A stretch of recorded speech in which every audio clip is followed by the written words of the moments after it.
So herd immunity is a concept that comes from our influenza, our flu viruses.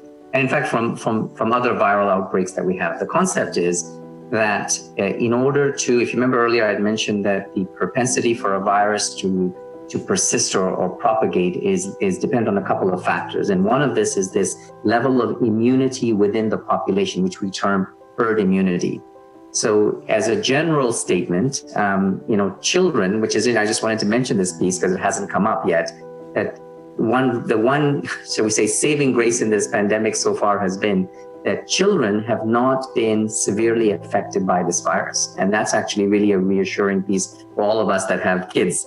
But in general, as you know, kids are often ports or vectors for transmission of viruses when they go to their schools and they're in contact with other kids. But at the same time, that re-exposure to those viruses builds a level of immunity within the community, and that is termed herd immunity. So for any type of outbreak, whether it's a pandemic or an epidemic or a small outbreak, once you start seeing a number of cases build up in the community, then those people develop an antibody or protective immune response, hopefully, to that virus. And then the benefit of that is not limited to that individual, but that benefit is then somewhat shared at the level of the larger population. So this is the whole concept, again, of vaccinations, this concept of, again, building herd immunity, that if we vaccinate enough people, then obviously their ability to transmit that virus becomes less and less.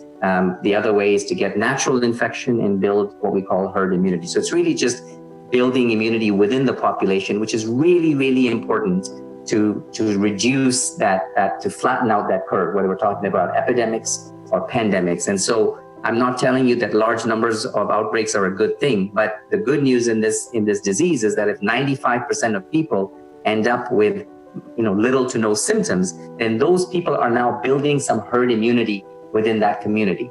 And that in some ways will actually help flatten out this virus.